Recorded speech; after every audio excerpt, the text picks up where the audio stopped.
Now, one of the first questions you're going to have to answer in small group ministry is what we call what's the end in mind, or what's the unit of one. You know, one of the things that sometimes churches fail to do is they fail to be scalable. And a lot of times in manufacturing, once you know the unit of one, you can replicate it, hundreds and thousands of times. And the same way in the church, you're trying to figure out, what am I trying to produce? What's the end in mind? I always have pastors call me up and they'll say, hey, I want to do small groups. And I'll say, hey, I love your question, but let me ask you a question. What are you trying to produce? If I have the perfect disciple sitting next to me in your church, what are they oozing? What are they producing?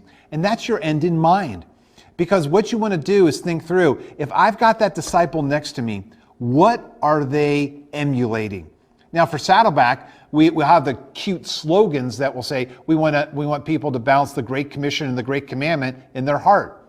And then, that's great, but nobody knows what that means other than everyone who's memorized it.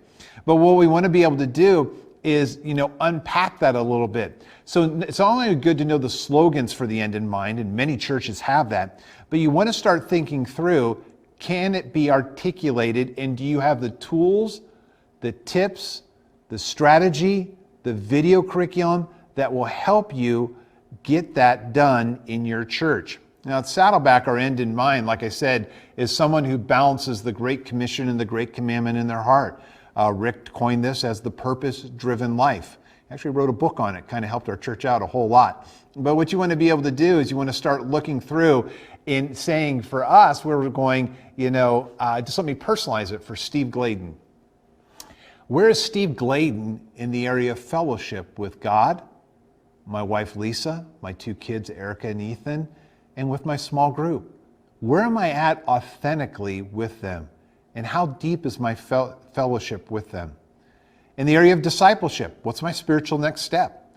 I don't care how many degrees you have after your name. I don't care the pomp and circumstance you have before your name. Everybody on this planet has a spiritual next step. What are you working on in the next 30 days? In the area of ministry, what's my spiritual gift? And am I using it to the best of my ability of what God has put me on this planet to do? In the area of evangelism, who am I bringing to heaven? I mean, it's pretty simple and clear, but you got to understand that, what's important about that question is being able to understand it from the context of 1 Corinthians chapter 3, where evangelism just isn't somebody coming to know Christ, but it's, Paul say, some plant, some water, but it's the Lord who brings in the harvest. And so you don't want to, get people thinking, is evangelism just, winning people to Christ? No, it's planting and watering, Scripture says. And then in the area of worship, how am I worshiping or connecting vertically with God? Think of Romans 12:1. What's on that what's the living sacrifice that's on that altar? When do I understand that when God's holding the knife, that he's not an assassin, but he's a surgeon taking out the crud that I have? When you understand that end in mind, that is the tip of the spear. That is the most critical part of the equation for you to do small groups. So before you watch any more videos, before you dive deep into, the 30, 40, 50, 60 videos that we have for you and the tools that we have for you, understand this.